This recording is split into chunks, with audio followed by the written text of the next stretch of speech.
Samuel and I have been together for just over 4 years, living together for the last two. We met at a mutual friend's birthday party at this dive bar downtown, bonding over our shared love of true crime podcasts and terrible reality TV. Our relationship developed naturally. Casual dating for 6 months becoming official after he showed up at my apartment with soup when I had the flu, moving in together when his lease ended, and talking about marriage after his brother's wedding last summer. No official proposal yet, but we'd been discussing timelines and looking at rings online.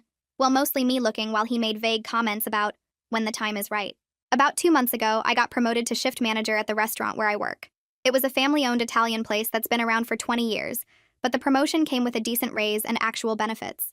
I'd been working there for 3 years, starting as a server, and the owners Pablo and Joanna had been training me for management for the last year. When they offered me the position, I was thrilled. Samuel seemed happy too at first. He brought me flowers, we went out to celebrate, and he posted about it on social media, calling me his boss lady. Samuel works at a warehouse doing shipping and receiving. He's been there for 5 years, same position, same shift. He says he likes the predictability and doesn't want the stress of management, which I always respected. We made about the same money before my promotion, splitting everything 50-50, and it worked fine. The changes happened fast. The week after I started my new position, I had to stay late for inventory training. When I got home around 11 p.m., Samuel was on the couch playing video games. He didn't look up when I walked in, just said, "Must be nice to be important enough to work late."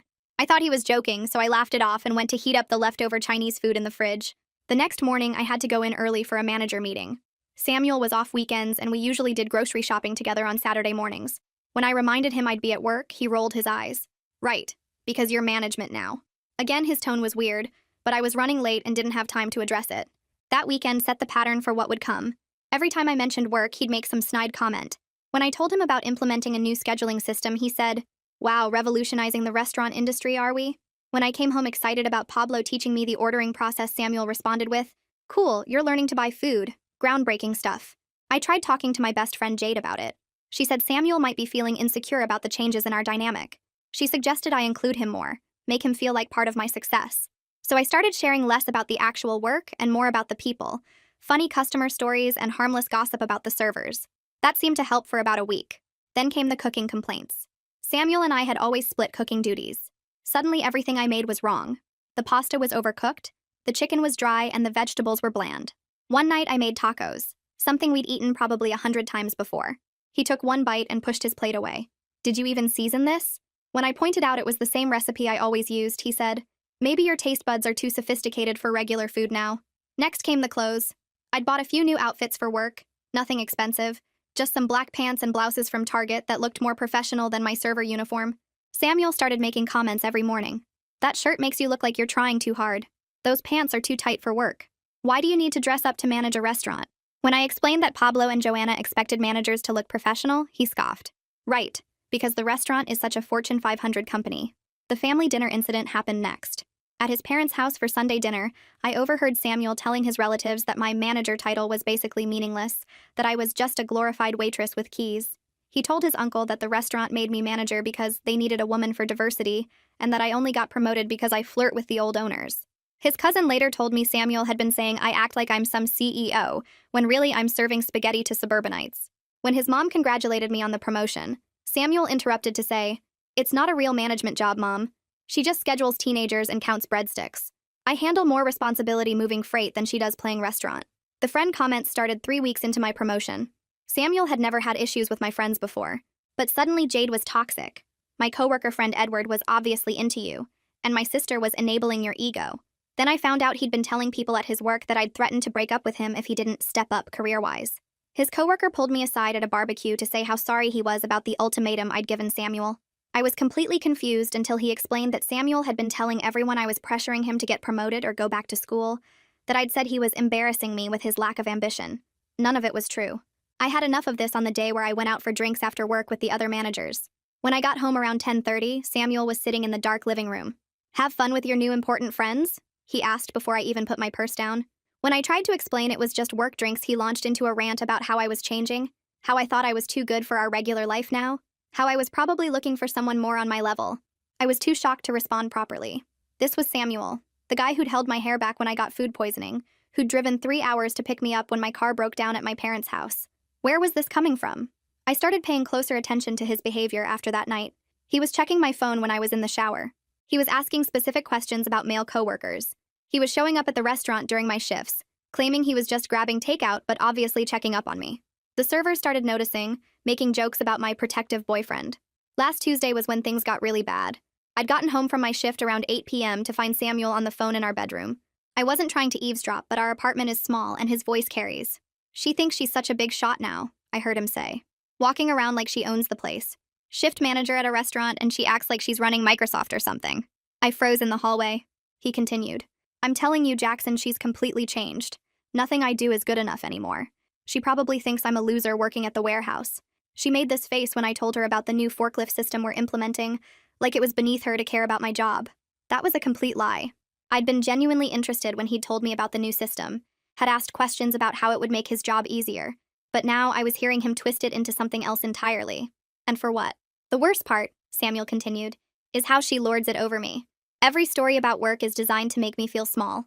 Yesterday, she spent 20 minutes talking about this wine distribution deal she negotiated. Like, congratulations, you ordered wine. Want a medal? I'd been excited about that wine deal. It was my first vendor negotiation, and I'd gotten us a 15% discount. But I'd only mentioned it briefly, maybe 2 minutes max, and only because Samuel had asked how my day went. I heard him laugh at something Jackson said, then respond, right? Next thing you know, she'll be too good to date a warehouse worker. She'll want some dude in a suit who talks about portfolios and synergy. I backed away from the door, went back to the living room, and made noise opening and closing the front door like I'd just gotten home. Samuel came out from the bedroom, phone suddenly nowhere in sight, acting completely normal. Hey babe, how was work? I wanted to confront him right then, but something held me back. Instead, I said work was fine and started making dinner, my mind racing the entire time. Who was this person? This wasn't the Samuel who'd supported me through my anxiety about taking the promotion, who'd helped me practice for the interview with Pablo and Joanna. That night, I texted Jade everything I'd overheard. She was furious on my behalf, but suggested I gather more information before confronting him. You need to know if this is just venting or if he really believes this stuff, she said. So I waited and watched. The next few days were torture. Every interaction felt fake. Samuel would kiss me goodbye in the morning, then I'd wonder what he'd say about me to Jackson later. He'd compliment dinner, and I'd question if he was being sincere or setting up for another criticism. By Friday, I was exhausted from the mental gymnastics. Friday night was my late shift. I was closing the restaurant, which meant I wouldn't be home until after midnight. Around 10 p.m., I was doing paperwork in the office when Edward knocked. Hey, there's some drama in the parking lot. Your boyfriend is here and he seems pretty drunk. I rushed outside to find Samuel arguing with our bartender, Anthony. Samuel was clearly intoxicated, swaying slightly, pointing his finger in Anthony's face. I know what you're all thinking, Samuel was saying. You think you're better than me because you work at some fancy restaurant. But she's my girlfriend, not yours. Anthony, bless him, was trying to de-escalate. Nobody's trying to take your girlfriend, man. Let me call you an Uber. That's when Samuel saw me. His expression went from angry to something meaner. There she is, the big boss lady. Come to manage the situation? He said manage like it was a dirty word. I was mortified. My staff was watching. A few customers walking to their cars had stopped to stare. I kept my voice calm and quiet. Samuel, let's go home. I'll drive you. Oh, you'll drive me? How generous of the shift manager to chauffeur the lowly warehouse worker. His voice was getting louder. Tell them, Allison. Tell them how you look at me now. Tell them how disappointed you are that your boyfriend isn't ambitious enough for your new life. Edward stepped forward. Man, you need to go. You're embarrassing yourself and her. Samuel laughed bitterly. Of course you'd defend her, Edward. You've been waiting for your chance, haven't you? The promoted girl with the loser boyfriend? Perfect opportunity to swoop in. Before anyone could respond, Samuel turned back to me. You know what your problem is, Allison? You think you're better than everyone now. 4 years together and suddenly I'm not good enough because you make, what, $3 more an hour? Because Pablo and Joanna think you're special? I felt tears starting to build but refused to cry in front of my staff. We're leaving. Now. No, I'm good here. Why don't you go back to your important manager duties? That's what really matters to you anyway. Anthony had already called an Uber. When it arrived, Samuel resisted at first, but eventually Jackson appeared. Apparently Samuel had texted him. Jackson looked apologetic as he helped Samuel into the car. I'm sorry about this, Allison. He's been drinking since he got off work. Kept talking about how everything's changed. After they left, I stood in the parking lot, surrounded by concerned coworkers. Joanna had come out at some point and she put her arm around me. Take tomorrow off, honey. Deal with whatever this is. I was too embarrassed to face anyone, so I just nodded and went back inside to finish closing. Edward stayed to help, not saying much, which I appreciated. When we finally locked up, he just said, "You deserve better than that." I sat in my car and cried for 20 minutes before driving home. Samuel wasn't there when I got home. I checked my phone to find several missed calls from Jackson and a text saying Samuel was crashing at his place. Good. I didn't want to see him. I spent the next morning in bed, replaying everything. trying to pinpoint when things had gone so wrong. Around noon, my phone rang. It was a number I didn't recognize. I almost didn't answer, but something made me pick up. Allison? This is Viola. Samuel's ex? My eyes widened. Viola and Samuel had dated for 2 years before me. I'd met her once at a mutual friend's wedding where things had been politely awkward. But why was she calling me? I know this is weird, Viola continued, but I heard about what happened last night. My friend was at the restaurant and saw the whole thing. She called me because I went through the same thing with Samuel. I sat up straighter. What do you mean? Can we meet for coffee? I feel like this is something I should tell you in person.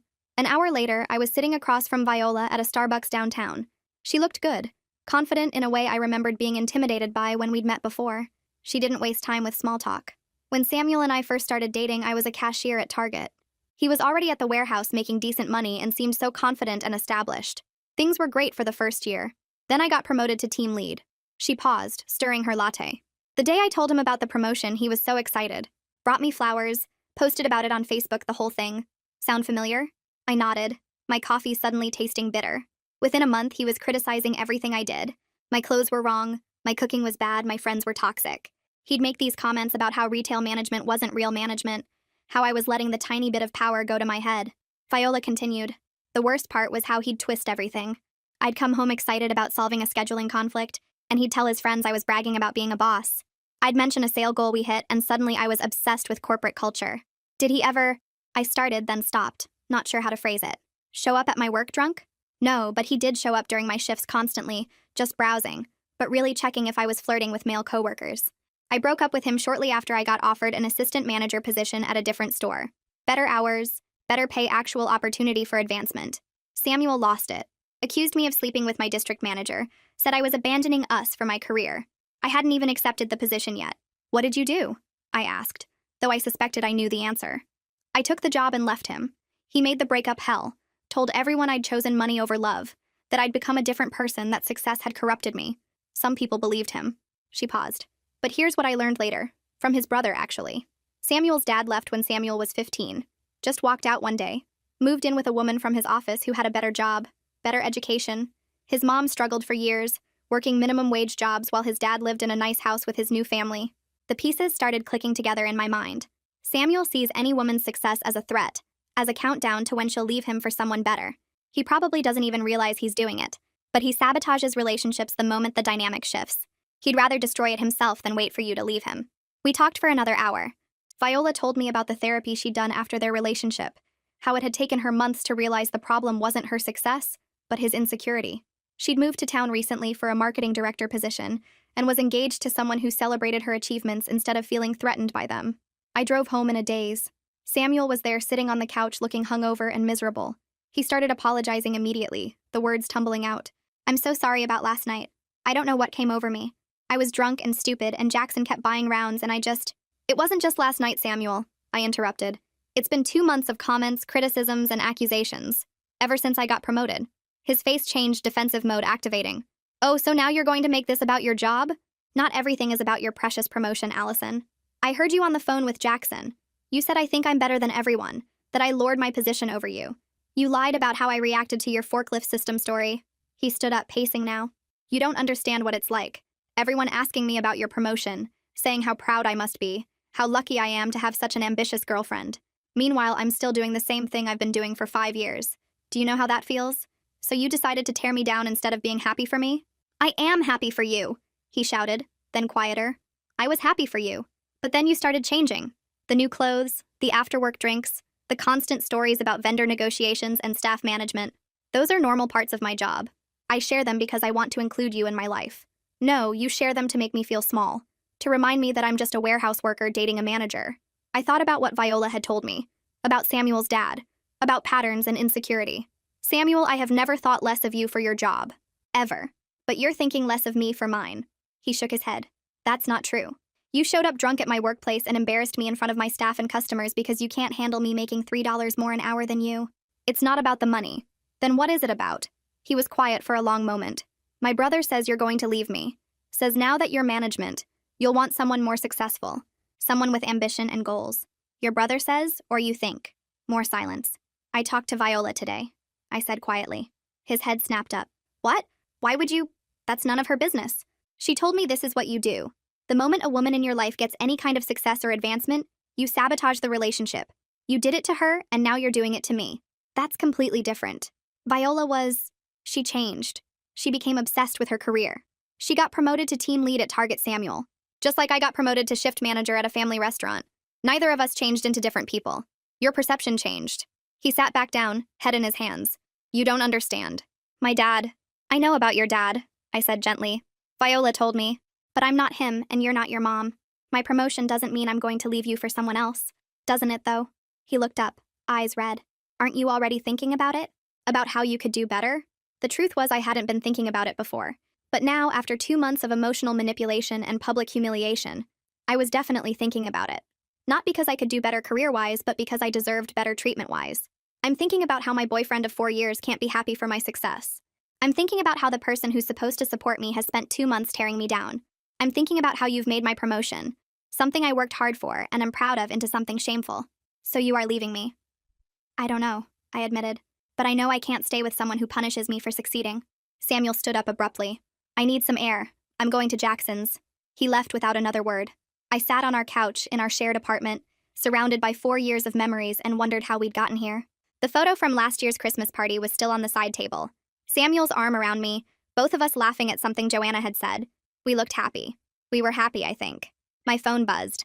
A text from Joanna. How are you doing, honey? Just wanted to check in. Then another from Edward. Hey, just making sure you're okay. Last night was intense. Then Jade. Have you talked to him? Do you need me to come over? I had people who cared about me, who supported me, who were proud of my accomplishments.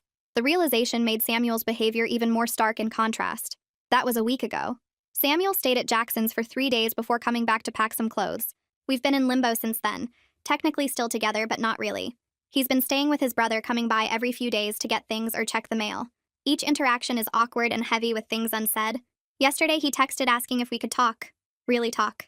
He said he'd been thinking a lot, that Jackson's wife had some opinions about his behavior, that maybe he needed to work on himself.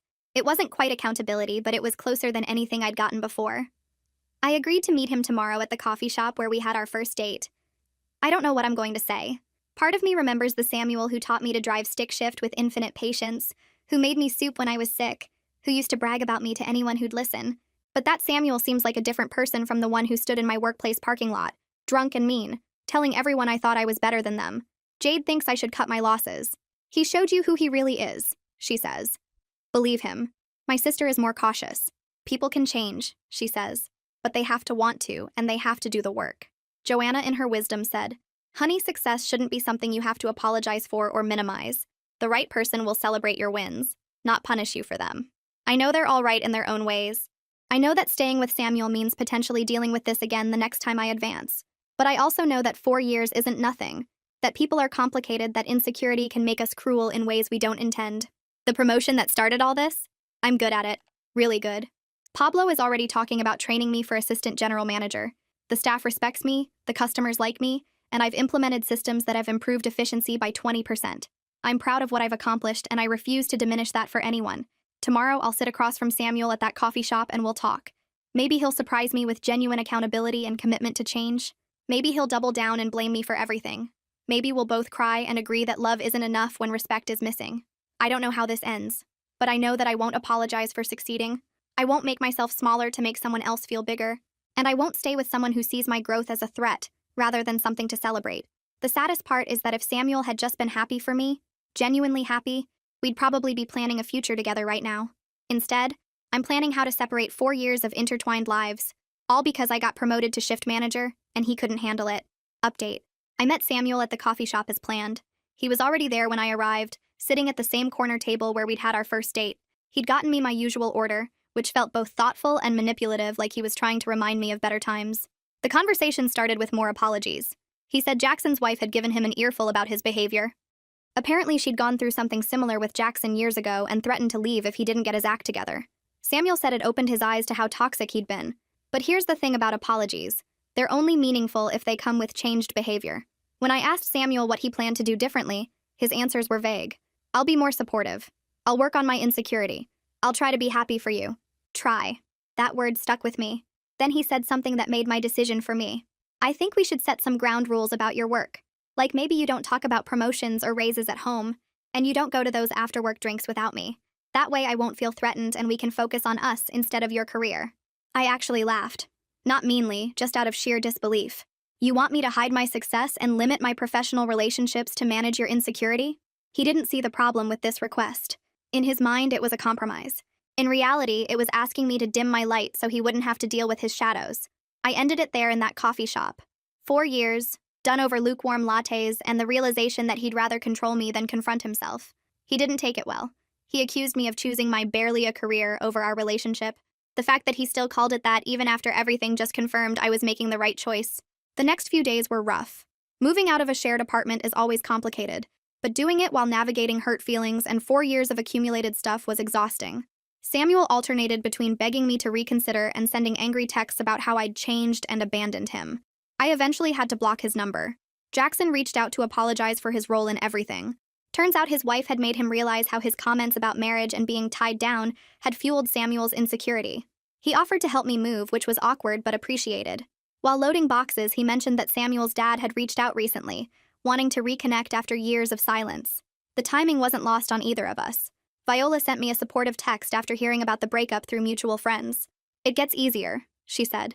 And one day you'll meet someone who sees your success as something to celebrate, not fear. The surprise support came from Samuel's mom.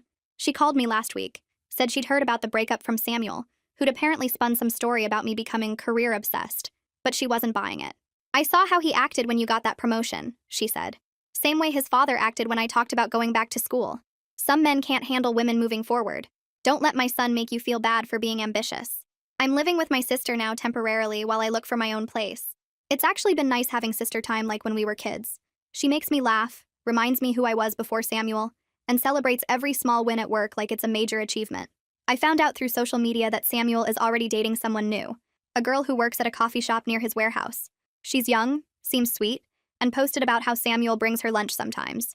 I wanted to warn her but realized it wouldn't matter. She'd have to learn the same way Viola did, the same way I did. My therapist says I was in a relationship with someone who had a scarcity mindset about success and happiness. Samuel believed that if I had more, it meant he had less, that my growth diminished him somehow.